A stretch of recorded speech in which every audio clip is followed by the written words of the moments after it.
கிறிஸ்துவுக்குள் அருமையான சகோதர சகோதரிகள், சிறு பிள்ளைகள் அனைவருக்கும் உயிர்த்தெழுந்த ஆண்டவராய் இயேசு கிறிஸ்து நாமத்தினால் இந்த அருமையான கர்த்தரினாலே வாழ்த்துக்களை சொல்லிக்கொள்வதில் நான் மிக்க மகிழ்ச்சி அடைகிறேன். இந்த நாளில் உங்கள் யாவரையும் முகமுகமாய் பார்ப்பதிலே நாம் அனைவரும் ஒன்று கூடி பரலோகத்தின் தேவனை ஆவியோடு உண்மையோடு தொழுது கொள்வதிலே தேவன் தந்த கிருபைக்காக தேவனுக்கு நாம் நன்றி செல்வோம். கடந்த நாட்களில் நாம் வெவ்வேறு இடங்களில் அலுவல் மூலமாய் அங்கும் இங்கும் சென்றிருந்தாலும் தேவன் தாமே நம்மை சுகபத்திரமாய் பாதுகாத்து எந்த ஆபத்துமின்றி நம்மை ஒன்று சேர வைத்திருக்கிறார். அவருக்கு உண்மையில் நாம் நன்றி செல்வோம். இந்த நாளில் கூட அன்பார்ந்தவர்களே, நாம் சற்று நேரம் கர்த்தருடைய வசனத்துக்கு நாம் கவனத்தை செலுத்தலாம். நாம் ஒவ்வொருவரும் ஆண்டவராகிய இயேசு கிறிஸ்துவின் இரத்தத்தினால் கழுவப்பட்டவர்களாக தேவனுடைய பிள்ளைகளாக இங்கு அமர்ந்திருப்பது ஒரு பெரிய கிருபை பாருங்கள். ஆகவே அப்படிப்பட்ட நம்மை தேவன் எதிர்பார்க்கின்ற காரியம் பாருங்கள். 1 தீமோத்தேயு 2ஆம் அதிகாரம் 4வது வசனத்திலே, எல்லா மனுஷரும் ரட்சிக்கப்படவும் சத்தியத்தை அறிகிற அறிவை அடையவும் அவர் சித்தமுள்ளவராயிருக்கிறார். எல்லா மனுஷரும், இந்த உலகத்தில் ஜீவிக்கிற அவருடைய பிள்ளைகள் அனைத்து மக்களும் சத்தியத்தை அறிந்து கொள்ள வேண்டும். சத்தியத்தை அறிந்து தேவனுக்கு பிரியமுள்ளவர்களாய் மாறி ரட்சிக்கப்பட்டவர்களாய் இருக்க வேண்டும் என்பதை பரலோகத்தின் தேவன் விரும்புகிறார். ஆக நீங்கள் நானும் கூட சத்தியத்தை நன்கு அறிந்த மக்களாய் இருக்க வேண்டும். ஏன் நாம் சத்தியத்தை அறிந்திருக்க வேண்டும்? பேதுரு மூலமாக ஆவியான் கூறும்பொழுது பாருங்கள், 1 பேதுரு 3ஆம் அதிகாரம் 15வது வசனத்திலே, கர்த்தராகிய தேவனை உங்கள் இருதயங்களில் பரிசுத்தம் பண்ணுங்கள், உங்களில் இருக்கிற நம்பிக்கை குறித்து உங்களிடத்தில் விசாரித்து கேட்கிற யாவருக்கும் சாந்தத்தோடும் வணக்கத்தோடும் உத்தரவு சொல்ல எப்பொழுதும் ஆயத்தமாயிருங்கள். ஆமரிமாடலே, நம்பிய சத்தியத்தை அறிந்து கொள்ள வேண்டும் என்றால் எத்தனை பேர் இன்றைக்கு சத்தியத்தை அறியாத மக்களாயிருக்கிறார்கள். அப்படிப்பட்டவர்கள் நம்மிடத்தில் வந்து ஆண்டவராகிய இயேசு கிறிஸ்துவை குறித்து ரட்சிப்பை குறித்து கேட்கும் பொழுது அவர்களுக்கு நாம் சாந்தத்தோடு வணக்கத்தோடும் சத்தியத்தை சொல்வதற்கு எப்பொழுதும் ஆயத்தமாயிருக்க வேண்டுமாம். ஆகவே தான் நீங்கள் நானும் சத்தியத்தை நன்கு அறிந்திருக்க வேண்டும். எனக்கு அன்பன் அருமையான நாளிலே கூட உங்களுக்கு சத்தியத்தை விரிவாக சொல்வதை காட்டிலும் வேதாகமத்தை குறித்த உண்மையான எண்ணங்களை, உண்மையான திட்டங்களை, தேவன் நமக்கு தந்த அந்த அன்பை நாம் ஆராய்ந்து பார்ப்பதற்கு இந்த வாய்ப்பின் தேவை தந்திருக்கிறார். எனக்கு அன்பாந்திலே பரிசுத்த வேதாகமத்திலே மொத்தம் 66 புஸ்தகங்கள் இருக்கிறது. நமக்கு தெரியும், எல்லாருமே படித்திருக்கிறோம். ஒரு சிறு குழந்தையை கேட்டால் சொல்வார்கள், வேதாகமத்தில் 66 புத்தகங்கள். ஆம், இந்த 66 புத்தகங்களையும் பரலோகத்தின் தேவன் 40 பேரை தெரிந்து கொண்டு இது என்ன செய்கிறார்? ஆவியால் எவப்பற்றி எழுதியிருக்கிறார். ஆம், அந்த 40 பேரிலே பழைய ஏற்பாட்டில் 39 புத்தகத்தை 32 பேரும், புதிய ஏற்பாட்டில் 27 புத்தகத்தை 8 பேருமாக சேர்ந்து இந்த வேதாகமத்தை எழுதியிருக்கிறார்கள். ஆக இந்த வேதாகமத்தை பற்றியே நாம் ஆழமான கருத்துக்களை நாம் முதலாவது தெரிந்து கொள்வோம். எனக்கு அன்பார்ந்த இந்த வேதாகமத்திலே 3 காலங்களை குறித்து நம்மால் ஆராய்ந்து பார்க்க முடியும். 66 புத்தகங்களில் ஆரம்பத்திலிருந்து நாம் பார்க்கும் என்றால் ஆதியாகமத்திலிருந்து வெளிப்படுத்தின விசேஷம் வரைக்கும் நாம் ஆராய்ந்து பார்த்தால் 3 காலங்களை குறித்து சொல்லப்படுகிறது. காலங்கள் என்றால் அதாவது சகாப்தம் அல்லது யுகங்கள் என்று கூட சொல்லலாம். அது 3 காலங்களில் முதலாவது காலம் பிதாக்களின் காலம். இந்த பிதாக்களின் காலம் பாருங்கள், ஆதாமிலிருந்து பரலோகத்தின் தேவன் மோசேயின் மூலமாக சீனாய் மலையிலே இஸ்ரவேல் மக்களுக்கு கொடுத்த அந்த உடன்படிக்கை அந்த நாள் வரைக்கும் பிதாக்களின் நாட்கள். இந்த பிதாக்களின் காலம் கிட்டத்தட்ட 2500 ஆண்டுகள் பாருங்கள். இந்த 2500 ஆண்டு காலங்களிலே தேவன் அவர்களுக்கென்று எந்த உடன்படிக்கையும் கொடுக்காமல் குடும்ப தலைவர்களோடு கூட நேருக்கு நேராக பேசினார் பாருங்கள். ஒருவேளை நீங்கள் நான் நினைக்கலாம், 2500 ஆண்டுகள் எப்படி நாம் கணக்கிட முடியும்? நாம் ஆதாமிலிருந்து வம்ச வரலாறு பார்க்கும் பொழுது பாருங்கள், ஆதாம் இந்த உலகத்திலே 930 வருடம் இந்த உலகத்தில் வாழ்ந்ததாக வேதனத்திலே பார்க்கலாம். ஆதியாகமம் 5ஆம் அதிகாரம் 5வது வசனத்தை வாசித்து பாருங்கள். ஆதாம் உயிரோழ்ந்த நாளெல்லாம் 930 வருஷம் அவன் மரித்தானாம். அதே போல் ஆதாமுக்கு பிறந்தே சேத், அது அப்படி சேத்துக்கு பிறகு வந்தே ஒவ்வொருவரும் கிட்டத்தட்ட 900 வருடங்களுக்கு மேல் வாழ்ந்திருக்கிறார்கள். கிட்டத்தட்ட 2500 ஆண்டு காலம் கடந்திருக்கிறது பாருங்கள். அந்த ஆதாம் மூலமாக வந்தவர்கள் தான் நோவா. நோவாவுக்கும் ஆதாமுக்கும் இடையிலே 10 தலைமுறைகள் இருந்திருக்கிறார்கள். அந்த 10 தலைமுறைகளில் எவ்வளவு காலங்கள் கடந்திருக்கும் பாருங்கள். ஒவ்வொருத்தரும் 900 வருடங்களுக்கு மேல் வாழ்ந்திருக்கிறார்கள்.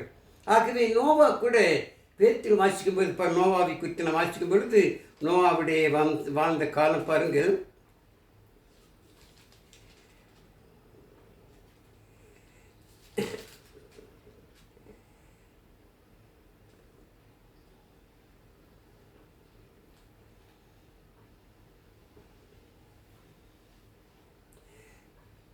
ஆதியாகமம் 9ஆம் 29 வசனங்களை பாருங்கள். நோவாவின் நாட்கள் எல்லாம் 950 வருஷம் அவன் மரித்தான். நோவா கூட 950 வருடம் உயிரோடு இருந்திருக்கிறார். நோவாவின் சந்ததியில் தான் சேம், காம், யாபேத், அந்த சேமுடைய வம்சத்தில் தான் ஆபிரகாம் பிறக்கிறார். ஆகவே ஆபிரகாம் பிறக்கும் இந்த காலகட்டத்தில் கிட்டத்தட்ட 2000 ஆண்டுகள் கடந்து விட்டது பாருங்கள். ஆபிரகாமுக்கு ஈசாக்கு பிறக்கிறார். ஈசாக்குக்கு யாக்கோப்பு பிறக்கிறார். யாக்கோப்புக்கு 12 குமாரர்கள். அந்த 12 குமாரர்கள் தான் ஒரு கோத்திரங்களாக அவர்கள் வளர்ந்து வந்தார்கள். 12 கோத்திரங்கள். அந்த 12 கோத்திரத்தில் யூதா கோத்திரத்தில் தான் இயேசு கிறிஸ்து பிறக்கிறார் பாருங்கள். தேவன் ஆபிரகாமுக்கு அந்த வாக்குத்தத்தத்தின்படி உனக்குள் இந்த உலகம் ரட்சிக்கப்படும், உனக்குள் ஒரு புதிய ஆசீர்வாதம் கிடைக்கும் என்று சொல்லி உன் சந்ததி மூலமாக ஆண்டவராகிய இயேசு கிறிஸ்து குறித்து தேவன் அன்றைக்கு என்ன செய்தார்? வாக்குத்தத்தம் செய்திருக்கிறார் பாருங்கள். மத்தேயு 1ஆம் அதிகாரம் 17ஆம் வசனத்தை நீங்கள் வாசித்து பார்த்தால் கிட்டத்தட்ட ஆபிரகாமிலிருந்து ஆண்டவராகிய இயேசு கிறிஸ்து வரை 42 தலைமுறைகள். அதான் ஆபிரகாமிலிருந்து தாவீது வரை 14 தலைமுறைகளும், தாவீதிலிருந்து பாபிலோனியாவிலே இஸ்ரவேலர்கள் அடிமைத்தனத்துக்கு அவர்கள் சென்றபோது அதுவரை 16 தலைமுறைகளும், பாபிலோனியா நாட்டிலிருந்து ஆண்டவராகிய இயேசு கிறிஸ்து வரை 14 தலைமுறை, மொத்தம் 42 தலைமுறை. ஆக ஆபிரகாமிலிருந்து ஆண்டவராகிய இயேசு கிறிஸ்து வரை 42வது தலைமுறை பாருங்கள். ஆகவே இந்த பிதாக்களின் காலத்திலே தேவன் குடும்பத்தரோடு கூட பேசினார். ஆதாமோடு பேசினார், காயினோடு பேசினார், காயினுக்கு பிறகு சேத்து, ஏனோக்கு, இப்படி அனைவரோடு பேசி நோவாவோடு கூட பேசுகிறார். நோவாவோடு என்ன பேசினார் பாருங்கள், வாசிக்கலாம். ஆதியாகமம் 6ஆம் அதிகாரத்தில் தேவன் நோவாவோடு பேசும்போது பாருங்கள். ஆதியாகமம் 6ஆம் அதிகாரம் 8 ஒரு சில வசனங்கள் வாசிக்கலாம் பாருங்கள். நோவாவுக்கு கர்த்தருடைய கண்களில் கிருபை கிடைத்தது. நோவாவின் வம்ச வரலாறு, நோவா தன் காலத்தில் இருந்தவர்களுக்குள்ளே நீதிமானும் உத்தமனுமாயிருந்தான். நோவா தேவனோடு சஞ்சரித்து கொண்டிருந்தான். நோவா சேம், காம், யாபேத் என்ற 3 குமாரரை பெற்றான். பூமியான தேவனுக்கு முன்பாக சீர்கெட்டதாக இருந்தது. பூமி கொடுமையினால் நிறைந்திருந்தது. தேவன் பூமியை பார்த்தார், இது அது சீர்கெட்டதாக இருந்தது. மாம்சமான யாவரும் பூமி மேல் தங்கள் வழியை கெடுத்து கொண்டிருந்தார்கள். அப்பொழுது தேவன் நோவாவை நோக்கி, மாம்சமான யாவரின் முடிவும் எனக்கு முன்பாக வந்தது. அவர்களாலே பூமி கொடுமையினால் நிறைந்தது. நான் அவர்களை பூமியோடு கூட அழித்து போடுவேன். இது நோவாவோடு பேசினார் பாருங்கள், குடும்பத்தரோடு பேசினார். ஆக இந்த பிதாக்களின் காலத்திலே தேவன் அவர்களுக்கென்று எந்த உடன்படிக்கையும் கொடுக்கவில்லை. இது கிட்டத்தட்ட 2500 ஆண்டுகள் கடந்து விட்டது. அதற்கு பிறகுதான் மோசேயின் காலம். ஆக வேதாகமத்தில் 3 காலங்கள். ஒன்று பிதாக்களின் காலம், 2வது மோசேயின் காலம், 3வது கிறிஸ்துவின் காலம். அந்த மோசேயின் காலத்தில் தான் தேவன் இஸ்ரவேலுக்கு என்ன செய்தார்? மோசேயின் மூலமாக உடன்படிக்கை கொடுக்கிறார் பாருங்கள். வேதத்தை வாசிகள் பாருங்கள். உபாகமம் 5ஆம் அதிகாரம் 2-3 வசனங்கள் வாசிக்கும் பாருங்கள். உபாகமம் 5ஆம் அதிகாரம்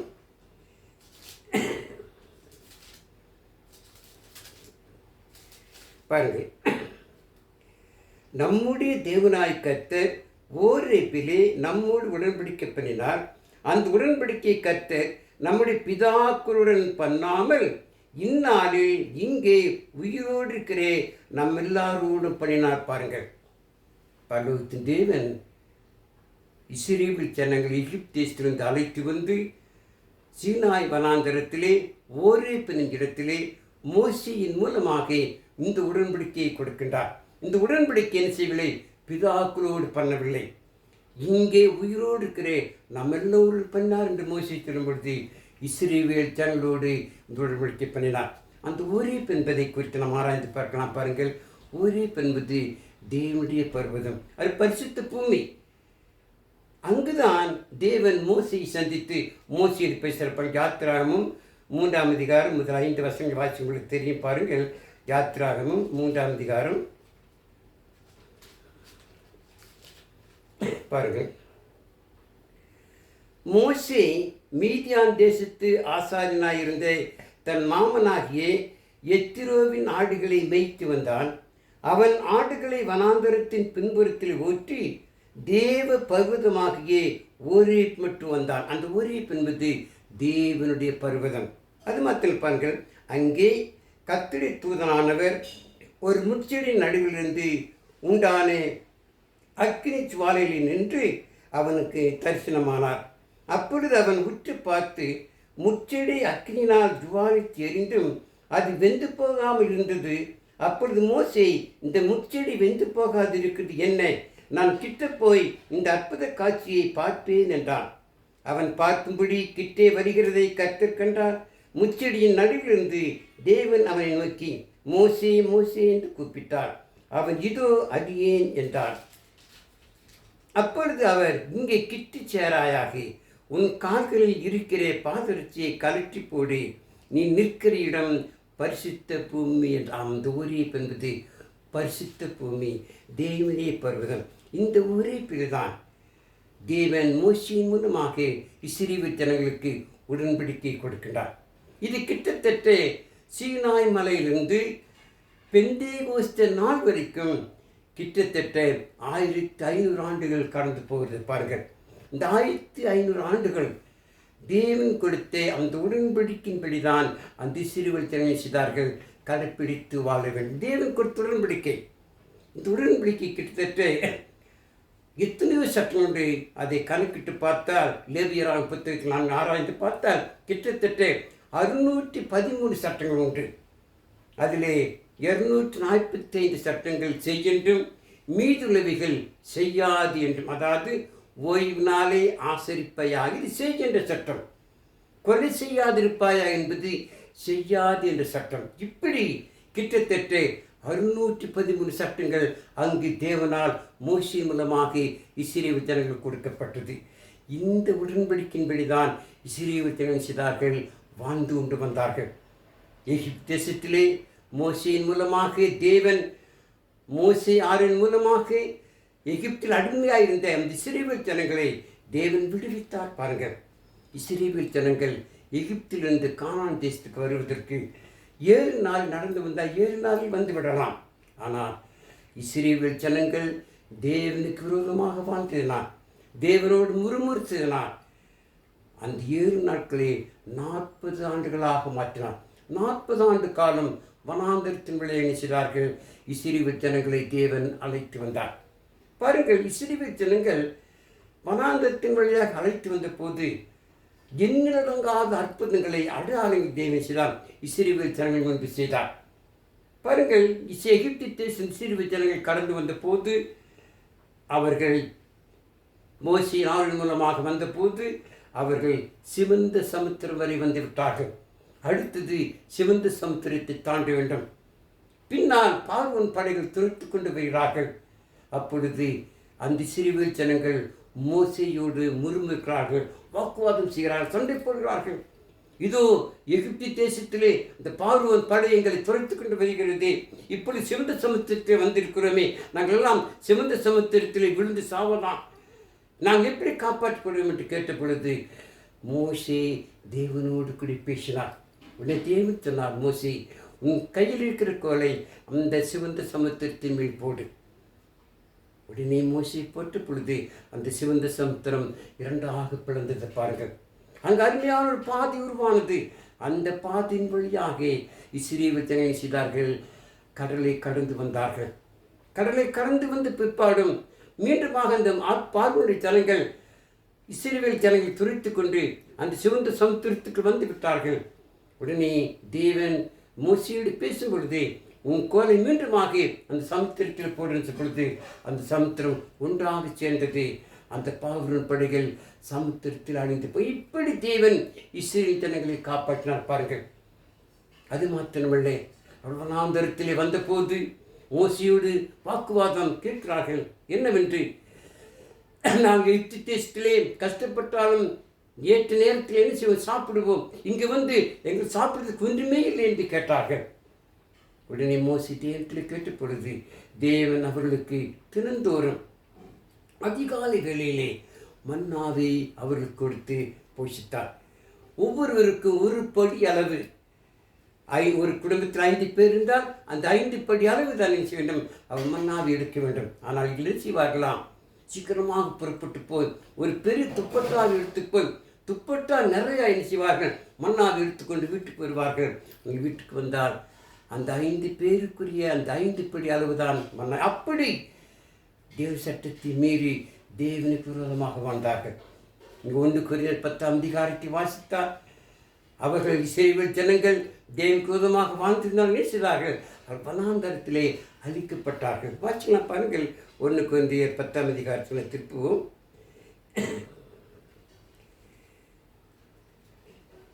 பாருங்கள், இப்படி இருக்க சகோதரி, நீங்கள் எதைகளை அறிய வேண்டும் என்று இருக்கிறீர்கள், நம்முடைய பிதாக்கள் எல்லாரும் மேகத்துக்கு கீழாய்ந்தார்கள், எல்லாரும் சமுத்திரத்தின் வழியாய் நடந்து வந்தார்கள், எல்லாரும் மோசைக்குள்ளாகி மேகத்தினாலும் சமுத்திரத்தினாலும் ஞானஸ்நானம் பண்ணப்பட்டார்கள், எல்லாரும் ஒரே ஞான போஜனத்தை புசித்தார்கள், எல்லாரும் ஒரே ஞானப்பானத்தை குடித்தார்கள். எப்படி எனில் அவர்களோடு கூட சென்ற ஞான கண்மலையின் தண்ணீரை குடித்தார்கள், அந்த கண்மலை கிறிஸ்துவே. அப்படி இருந்தும் அவர்களில் அதிகமான பேரிடத்தில் தேவன் பிரியமாக இருந்ததில்லை, ஆதலால் வனாந்தரத்திலே அவர்கள் அழிக்கப்பட்டார்கள். பாருங்கள், இஸ்ரவேல் ஜனங்கள் தேவனுக்கு பிரியமில்லாமல் வாழ்ந்தார்கள். தேவன் எவ்வளவுதான் உண்மையை நன்மை செய்தும் எவ்வளவு அவர்களை இலக்கம் காட்டியும் அது தேவனை விசுவாசிக்கவில்லை. அது மாத்திரமல்ல, பாருங்கள்,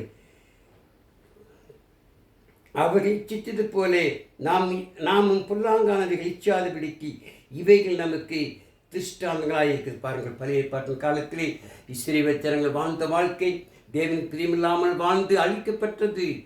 இன்று இருக்க நீங்களும் நானும் அதை அறிந்து எதிர் திருஷ்டாந்தமாக இருக்கிறது. ஆகவே நாம் தேவனுக்கு பிரியமாக வாழ வேண்டுமா? அப்படி தேவன் அவர்களை பாதுகாத்தும் அது என்ன செய்யவில்லை, தேவனுக்கு பிரியமாக இருக்கவில்லை. ஆகவே எல்லாரும் 40 வருஷம் வனாந்தரத்தின் வழியாக வந்து கானான் தேசத்தை அடைந்து சீனாய் மலையிலே சேர்ந்த பொழுதுதான் தேவன் மோசே மூலமாக அவர்களுக்கு உடன்படிக்கை கொடுக்கின்றார். அந்த உடன்படிக்கை விடவில்லை செய்யவில்லை, அவர் நடக்கவில்லை. ஆகவே தேவன் செய்தார். இந்த சட்டம், இந்த உடன்படிக்கை இஸ்ரேல் மக்களுக்கு மட்டும்தான் என்பதை நாம் புரிந்து கொள்ள வேண்டும். பழைய பாட்டின் காலத்தில் வாழ்ந்த இஸ்ரேல் மக்களுக்கென்று மோசமாக கொடுக்கப்பட்ட அந்த உடன்படிக்கை இஸ்ரேல் மக்கள் மட்டும்தான். அது புறஜாதிகளுக்கு கொடுக்கப்படவில்லை. புறஜாதிகள் தேவனை அறியாதவர்கள், பாவனுடைய குற்றத்தை சேர்ந்தவர்கள், தேவனுக்கு பிரியமில்லாத வாழ்க்கை வாழ்ந்தவர்கள், அவர்கள் தான் புறஜாதிகள். ஆனால் தேவன் என்ன செய்தார் பாருங்கள், இந்த சிறுவத்தனங்கள் கொடுக்கப்பட்ட அந்த உடன்படிக்கையை அவர் எடுத்து போட்டு உலக மக்கள் எல்லாருக்கும் ஒரு புதிய உடன்படிக்கை கொடுக்கிறார் பாருங்கள். அதுதான் கிறிஸ்துவின் காலமாக இருக்கிறது. பாருங்கள், சீனாய் மலையிலிருந்து பெந்தேகோஸ்தே நாள் வரைக்கும் மோசேயின் கிட்டத்தட்ட 1500 ஆண்டு காலம். ஆனால் இவர்கள் தேவனுக்கு பிரியமில்லாத காரணத்தினால் அந்த உடன்படிக்கை எடுத்துவிட்டு தேவன் ஒரு புதிய உடன்படி கொடுக்க முடியாத திட்டம் வைத்தார். வாசிக்கலாம் பாருங்கள், எரேமியா தீர்க்கதரிசி கூறுகிற எரேமியா 31ஆம் அதிகாரம் 31 வாசிக்கலாம் பாருங்கள்.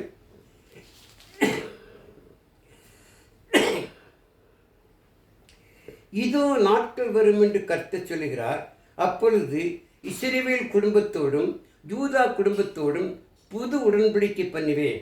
நான் அவர்கள் பிதாக்களை எகிப்திலிருந்து அழைத்து வர கைப்பிடித்த நாளிலே அவர்களோடு பெண் உடன்படிக்கும்படி அல்ல, ஏனெனில் நான் அவர்களுக்கு நாயகராயிருந்தும் அந்த என் உடன்படிக்கை அவர்கள் மீறி அவமாக்கி போட்டார்கள் என்று கர்த்தர் சொல்கிறார். அந்நாட்களுக்கு பிற்பாடு நான் இஸ்ரவேல் குடும்பத்தோடு பண்ணப்போர் உடன்படிக்கையாவது, நான் என் நியாயப்பிரமாணத்தை அவர் உள்ளத்திலே வைத்து அதை அவர் இருதயத்திலே எழுதி நான் அவர்கள் தேவனாயிருப்பேன், அவர்கள் என் ஜனமாயிருப்பார் என்று கர்த்தர் சொல்லாமறிமாளே. தேவன் அந்த பழைய உடன்படிக்கையை மோசே மூலமாக கொடுக்கப்பட்ட உடன்படிக்கை எடுத்துவிட்டு ஒரு புதிய உடன்படிக்கை கொடுக்க திட்டமிட்டார். அந்த புதிய உடன்படிக்கைக்கு மத்தியஸ்தர் தான் ஆண்டவராகிய இயேசு கிறிஸ்து. இந்த புதிய உடன்படிக்கை உலகில் அத்தனை பேருக்கும் பொருந்தும். இந்த உடன்படிக்கை மூலமாகத்தான் நீங்கள் நானும் தேவனுடைய பிள்ளையாய் மாற முடியும். இந்த உடன்படிக்கை, இந்த புதிய பிரமாணம், இந்த புதிய தேவனால் இயேசு கிறிஸ்து மூலமாய் கொடுக்கப்பட்ட உடன்படிக்கை கிபி 33வது வருடத்தில் பெந்தேகோஸ்தே நாளன்று எருசலேமிலே முதலாக பேதுருவின் மூலமாக நானது அங்கு கொடுக்கப்பட்டது. பாருங்கள், தேவனுடைய வசனத்தை பேதுரு போதித்த பொழுது கிட்டத்தட்ட 4 ஜனங்கள் கூடி வந்திருந்தார்கள். அதிலே அந்த வசனத்தை கேட்டவர்கள், அந்த உடன்படிக்கை கீழ்ப்படிந்தவர்கள் 3000 பேர். அந்த 3000 பேர் தான் தேவனுடைய பிள்ளையாக மாற்றப்பட்டார்கள். அவர்கள் இயேசு கிறிஸ்து மூலமாகத்தான் ஒரு புதிய மார்க்கத்தை தேவன் உருவாக்கினார். அந்த மார்க்கம்தான் ஆண்டவராகிய இயேசு கிறிஸ்து மூலமாய் கொடுக்கப்பட்டது. அந்த மார்க்கத்தின் வழியாய்த்தான் நீங்கள் நானும் பரலோகம் செல்ல முடியும். ஆகவேதான் யோவான் தம் சுவிசேஷத்தில் யோவான் 3ஆம் அதிகாரம் 16ஆம் வசனத்திலே தேவன் தம்முடைய ஒரே பேரான குமாரனை விசுவாசிக்கிறவன் எவனோ அவன் கெட்டு போகாமல் நித்திய ஜீவனை அடையும்படிக்கு அவரை தந்தல்லே இவ்வளவு உலகத்தில் அன்பு கொண்டார். பாருங்கள், ஆண்டவராகிய இயேசு கிறிஸ்து உலக இரட்சகராகி தேவன் உலகத்துக்கு அனுப்பினார். யாராயிருந்தாலும் சரி, ஆண்டவராகிய இயேசு கிறிஸ்துவை விசுவாசிக்கிறவர்கள், இயேசு கிறிஸ்துவின் உபதேசத்துக்கு கீழ்ப்படியவர்கள் நித்திய ஜீவனை பெற்றுக்கொள்ள முடியும். தேவனுடைய அநாதி திட்டம், அநாதி தீர்மானம். ஆகவே மோசேயின் அந்த உடன்படிக்கைக்கு பிறகு இயேசு கிறிஸ்து மூலமாக இந்த புதிய உடன்படிக்கையானது தேவன் பெந்தேகோஸ்தே நாள் என்று அவர் கொடுத்தார். பேதுரு மூலமாக முதலாக உடன்படிக்கையானது என்ன செய்து அமுலாக்க வந்தது, பிரசங்கிக்கப்பட்டது. அதை தொடர்ந்து அப்போஸ்தலர்கள் இந்த புதிய பிரமாணத்தை, இந்த புதிய உடன்படிக்கையை உலகமெங்கும் பிரசங்கித்தார்கள். அதுதான் அநாதி திட்டம், அநாதி தீர்மானம். யோவான் 14ஆம் அதிகாரம் 6ஆம் வசனத்தை வாசிக்கும் பொழுது அதற்கு இயேசு, நானே வழியும் சத்தியமும் ஜீவனுமாயிருக்கிறேன், என்னால் என்று ஒருவனும் பிதாவிடத்தில் வராமறிவாங்க. இதுதான் அநாதி திட்டம். இந்த உலகத்து அத்தனை பேரும் யாராக இருந்தாலும் சரி, எந்த ஜனமாக இருந்தாலும் சரி, அவருக்கு கீழ்ப்படிந்து அவர் உபதேசத்தை கீழ்ப்படும் பொழுது அவர்கள் தான் தேவனுடைய பிள்ளையாக மாற முடியுமா? ஆகவே 3 காலங்களில் பிதாக்களின் காலம் 2500 ஆண்டு காலம் கடந்து போய்விட்டது. அதுக்கு இப்போ மோசேயின் காலம் 1500 ஆண்டு காலம், அதுவும் கடந்து போய்விட்டது. இன்றைக்கு நமக்கு கொடுக்கப்பட்டது இயேசு கிறிஸ்துவின் காலம். இந்த காலகட்டத்தில் தான் நீங்களும் நானும் தேவனுக்கு பிரியமாய் ஜீவிக்க வேண்டும். இயேசு கிறிஸ்துவின் உபதேச சட்டத்திற்கு கீழ்ப்படிந்தால் மாத்திரமே நீங்கள் நானும் அந்த பரலோக பாக்கியத்தை பெற்றுக்கொள்ள முடியும், அந்த நித்திய ஜீவனை பெற்றுக்கொள்ள முடியும். அது தேவனால் கொடுக்கப்பட்ட அருமையான அநாதி திட்டம், அநாதி தீர்மானம். பேற்று வாசி பாருங்கள். இன்றைக்கு நேற்றிலே எபேசியர் 1ஆம் அதிகாரம் 4 முதல் 6 வரை வாசி பாருங்கள். எபேசியர் 1ஆம் அதிகாரம் 4 முதல் 6 வரை வாசிக்கலாம். தமக்கு முன்பாக நாம் அன்பில் பரிசுத்தமுள்ளவர்களும் குற்றமில்லாலும் இருப்பதற்கு அவர் உலக தோற்றத்துக்கு முன்னே கிறிஸ்துவுக்குள் நம்மை தெரிந்து கொண்டபடியே பிரியமானவருக்குள் தாம் நமக்கு தந்திருந்த தம்முடைய கிருபையின் மகிமைக்கு புகழ்ச்சியாக தம்முடைய தயவுடைய சித்தத்தின்படியே நம்மை இயேசு கிறிஸ்து மூலமாய் தமக்கு சுவிகார புத்திராகும்படி முன்குறித்திருக்கிறாராம். இது தீவிர அநாதி திட்டம், அநாதி தீர்மானம். இயேசு கிறிஸ்துவின் மூலமாகத்தான் இந்த உலகத்தில் அத்தனை பேரும் தேவனுடைய புத்திராக மாற முடியுமா? அது மாதிரி ஆண்டவராகிய இயேசு கிறிஸ்துவை எல்லாரும் விசுவாசிக்கிறார். உண்மைதான்.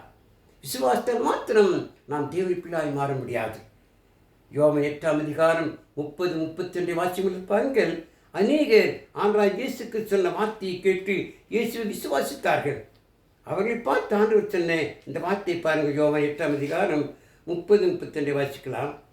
இவைகளை அவர் சொல்லுகையில் அநேகர் அவருக்கு அநேகர் விசுவாசம் வைத்தார்கள். இயேசு கிறிஸ்து அடையாளத்தை பார்த்தார்கள். இயேசுடைய வார்த்தை எல்லாரும் உள்ளத்தை கலக்கினது.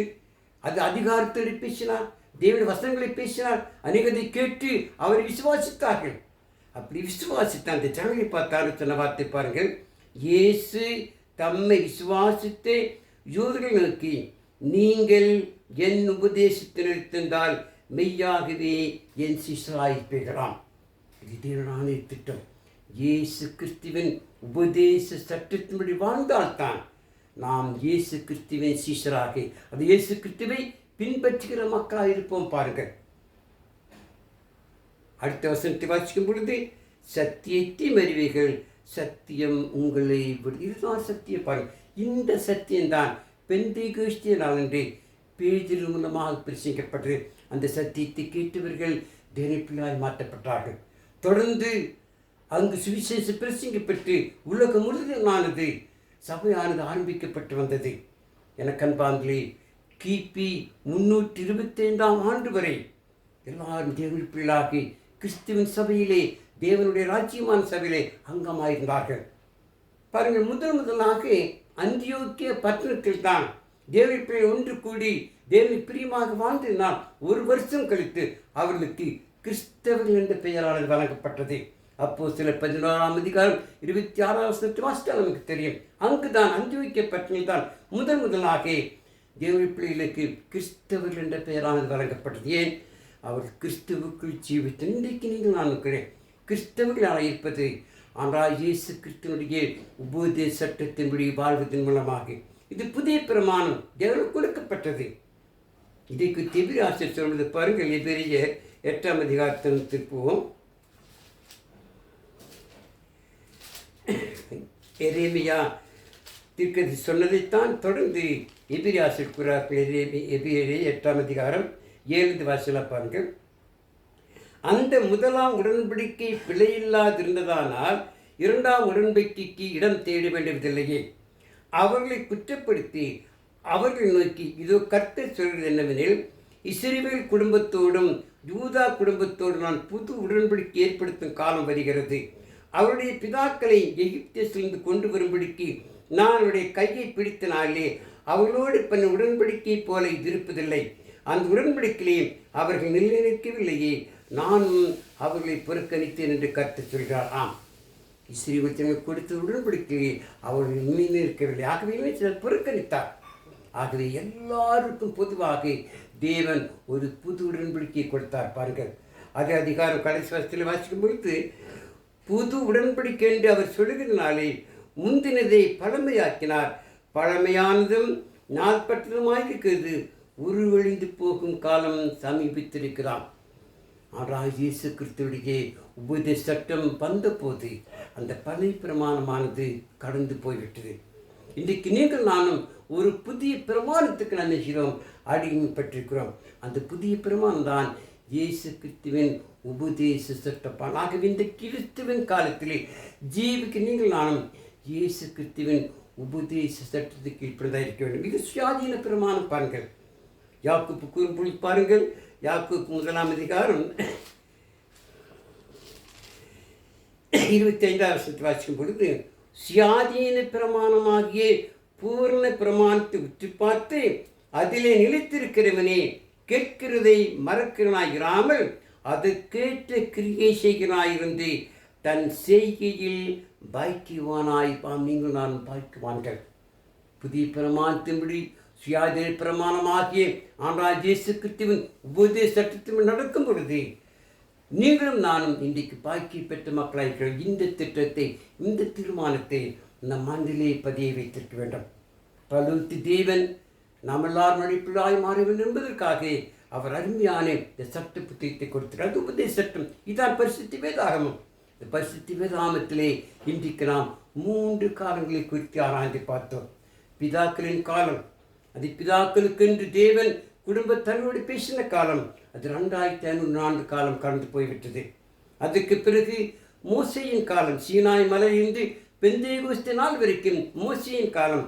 அது இஸ்ரவேல் மக்களுக்கென்று தேவன் மோசே மூலமாக கொடுக்கப்பட்ட அந்த உடன்படிக்கை.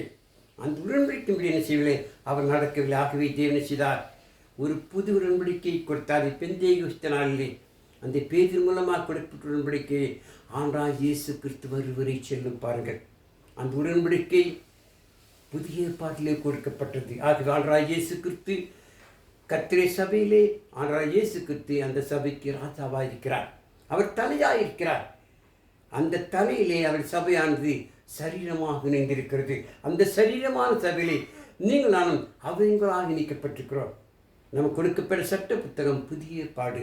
இது எதுவரை ஆண்டவராகிய இயேசு கிறிஸ்து வந்து நியாயத்திற்கு வருகிற அந்த நாள் வரை பாருங்கள். ஆகவே இதை உணர்ந்து புரிந்து நீங்கள் நானும் தேவனுக்கு பிரியமாக ஜீவிக்க வேண்டும். தேவ வார்த்தை கேட்டது நடக்கணும். அப்படி நடந்தால்தான் அந்த பரலோக பாக்கியத்தை நீங்கள் என்ன செய்யணுமாம் பெற்றுக்கொள்ள முடியும். பாருங்கள், ஆகிய தனிமையான வேளையிலே நம்ம ஒன்று கூடி கர்த்தவசனத்தை ஆராய்ந்து பார்த்தோம். இது என்ன செய்யுங்கள், மனதிலே பதிய வைத்துக் கொள்ளுங்கள். நீங்கள் நன்கு கேட்டீர்கள். வேதாகமத்திலே 3 காலங்கள். ஒன்று பிதாக்களின் காலம், அடுத்தது மோசேயின் காலம், அடுத்தது கிறிஸ்துவின் காலம். நாம் கிறிஸ்துவின் காலத்திலே வாழ்ந்து கொள்கிறோம். இந்த கிறிஸ்துவின் காலத்திலே பாருங்கள், பருவத்தின் தேவன் ஆண்டவராகிய இயேசுக்கு கொடுக்கப்பட்ட அந்த புது உடன்படிக்கை செய்கிறார்கள். அநேகர் சரியாக புரிந்து கொள்ளாமல், அதை அறிந்து கொள்ளாமல் தேவன் திட்டத்தை மாற்றி நிற்கிறார். மனிதர்கள் கற்பனைகளை நிற்கிறார்கள், உபதேசமாக போதித்து இன்றைக்கு அநேக பிரிவினைகள் இருக்கிறது. பாருங்கள், கிபி 325 ஆண்டு வரை கிறிஸ்துவ சபையாக தேவனை ஒன்று கூடி பருவ தேவனை செய்தார்கள். வாரத்துக்கு முன்னால் தோறும் தொழுது கொண்டு வந்தார்கள். கிபி 25க்கு பிற்பாடு அப்போஸ்தலர்கள் மரித்து விட்டார்கள். சபையில் இருந்த முக்கியமானவர்கள் மரித்த பிற்பாடு இது ஒரு வாய்ப்பாக கருதி கான்ஸ்டன்டைன் நாட்டிலிருந்து ஒரு பெரிய பணக்காரர், ஒரு பெரிய பிரிவு என்ன செய்தார், எல்லா சபைகளையும் பொதுவான சபையாக மாற்றினார். பொதுவான சபை என்றால் யூனிவர்சிட்டி சபை. பொதுவான என்ற அந்த தமிழ் வார்த்தைக்கு கிரேக்கத்திலே கேத்தலிக் என்று பெயர். கேத்தலிக் சபை என்று பெயர் வைத்தார்கள். கேத்தலிக் சபை என்று பெயர் வைத்து அது ரோம நாட்டை தலைமையாக வைத்து ரோம கேத்தலிக் என்று வைத்தார்கள். இந்த கேத்தலிக் சபை போப்பு, அதாவது முதலாவது போப்பு பேதுரு தான். பேதுரு மூலமாகத்தான் 3000 பேர் கிறிஸ்துக்குள் வந்தார்கள். ஆகவே பேதுரு தான் சபைக்கு தலைவர் சொல்லி பேதுருவை முதலாம் போப்பு என்று சொல்லி கிபி 600 வருடத்திலே 2வது போப்பு என்றால் தெரிந்து கொண்டு போப்பு தான் சபைக்கு தலைவர் சொல்லி பெயர் வைத்து போப்பின் மூலமாக போப்பு கீழே பிஷப்புகள், பிஷப்பு கீழே ஃபாதர்கள் என்று சொல்லி எனிசார்கள் அவர்கள் போட்டு கர்த்தருடைய வசனத்தை தாறுமாறாக பிரசித்து வந்தார்கள். அந்த காலகட்டத்தில் தான் 1500 வருடத்திலே 1500 வருடத்திலே ஜெர்மன் நாட்டிலிருந்து மார்ட்டின் லூத்தர் வந்து என்ன செய்தார், கேத்தலிக் சபையிலே ஃபாதராக இருந்தார். சத்தி தந்து பிற்பாடு அவர் மூலமாக அவர் பிரிந்து புராட்டஸ்டன்ட் சபை என்று உருவாக்கினார். 1700 ஜெர்மன் நாட்டில் வந்து சீகேன் பால் மூலமாக மார்ட்டின் லூத்தர் மூலமாகத்தான் கிறிஸ்தவர்கள் உருவானார்கள் சொல்லி அந்த கிறிஸ்தவர்களுக்கு லூத்தர் என்று பெயர் வைத்தார். இப்படியாக நாளுக்கு நாளானது பிரிவில் உண்டாகி இந்த கொலையில் எங்கு பாருங்கள் கிட்டத்தட்ட 3000 பிரிவுகள் இருக்கிறது. 1800 பெந்தேகோஸ்தே சபை உருவானது. இன்றைக்கு பெந்தேகோஸ்தே சபை பாருங்கள், இன்றைக்கு வீதிக்கு வீதியாக அவர்கள் பெயரை வைத்துக் கொண்டு நிற்கிறார்கள். இன்றைக்கு தேவ வசனத்தை புரட்டி கொண்டு வருகிறார்கள். அது நீங்கள் மிக கவனமாக இருக்க வேண்டும். ஒரே ஒரு சபை தான், அதான் இயேசு கிறிஸ்துவின் இரத்தத்தினால் சம்பாதிக்கப்பட்டு அவருடைய சபை. ரோமர் 16ஆம் அதிகாரம் 14ஆம் வசனத்தை வாசிக்கும் பொழுது கிறிஸ்துவின் சபையார் உங்களை வாழ்த்துகிறான்னு சொல்லப்படுகிறது. நாம் பாருங்கள், கர்த்தருடைய சபை கொரிந்து பட்டணம் உருவாக்கப்பட்டது, கலாத்தியா நாட்டில் உருவானது, எபேசு பட்டணம் உருவானது, கொலோசிய பட்டணம், பிலிப்பி பட்டணம், ஆசியாவிலே 7 பட்டணங்கள் சபை உருவாகி ஆங்காங்க சபை வளர்ந்து கொண்டு வந்தது. ஆனால் இன்றைக்கு பாருங்கள் எத்தனை பிரிவினை. ஆமரியமாலே தேவ வார்த்தையிலே பிரிவினைகளுக்கு இடமே கிடையாது. பிரிவினைகள் ஒரு மாம்சத்தின் கிரியை. ஆமரியமாலே அந்த பிரிவினைத்திடம் கொடுக்காமல் வேத வசனங்களை ஆராய்ந்து பார்க்க வேண்டும். ஏழு வார்த்தைகள் நாம் கீழ்ப்படிய வேண்டும். ஆகவே ஆண்டவர் சொன்னார், பருவத்தின் தேவன் 1 தீமோத்தேயு 2:4 எல்லாரும் சத்தியை தருகிறே அறிவை அறிய வேண்டும், ரட்சிக்கப்பட வேண்டும் என்றால் மற்றவர்கள் கேட்கும் பொழுது அவர் சத்தியத்தை சொல்வதற்கு நீங்கள் சாந்தத்தோடு வணக்கத்தோடு சொல்வதற்கு ஆயத்தமாக இருக்க வேண்டும் என்று சொல்லி பேசுகிற மூலமாக நான் பார்த்தோமே அமரிமாடி. அதை அறிந்து புரிந்து நீங்கள் நானும் தேவனுக்கு பிரியமாக ஜீவிப்போம், தேவ வசனத்தை கேட்போம். இன்றைக்கு அப்படிப்பட்ட வார்த்தையை கேட்கும்படியாக தேவன் நமக்கு நிச்சயம் உதவி செய்து அறிந்து அன்பாந்திரி இந்த சத்தியத்தை நம் மற்றவர்களுக்கு சொல்லுவோம். கேட்டு உங்களையும் இந்த அருமையான வாய்ப்பினை தேவன் ஆசீர்வதிப்பாராக. என் கண்பாந்தரை கேட்டு நீங்கள் நினைச்சீங்கள் மற்றவர்கள் கேட்கும்படியாக சப்ஸ்கிரைப் பண்ணுங்கள். நாம் ஜெபிக்கலாம். இரக்கம் நிறைந்த எங்கள் பரலோக பிதாவே, இந்த நாள் உடைய வார்த்தைகளை ஆராய்ந்து பார்க்கத்தக்க முது வசனை கேட்கத்தக்கதாக தேவி தந்தை உம்முடைய மேலான கிருபிக்காக தேவிற்காக நந்தியோடு கூட ஸ்தோத்திருக்கிறோம் ஐயா. இன்றைக்கு நாங்கள் தியானித்த வேத வசனத்தை கேட்டமுடைய மக்கள் அதை மனதில் ஏற்றுக்கொண்டு அதை மற்றவர்கள் போதிக்கத்தக்கதாக வேண்டிய ஞானத்தை அறிவினைதாம் எங்களை கற்றுத்தாரும். தொடர்ந்து காத்துக்களை பெறப்படுத்தும் பிதாவே, இந்த அருமையான நாளில் நாங்கள் ஒன்று கூடி உண்மையாவையோடு தொழுது கொண்டு சத்தியத்தை தியானிக்க வாய்ப்பு தந்தமைக்காக தொடர்ந்து காத்துக்கொள்ளும். இது அநேகர் கேட்டு சத்தியத்திற்கு பிடித்து வச்சியமையா எல்லாருடைய பாவக்கு தயவாக மன்னியும். இவை அனைத்தையும் எங்கள் அருமையான ஆண்டவர் இயேசு கிறிஸ்துவின் விலையேறி பெற்றிருந்த நாமத்தில் கெஞ்சி மன்றாடுகிறோம் எங்கள் ஜீவனுள்ள பிதாவே. ஆமென்.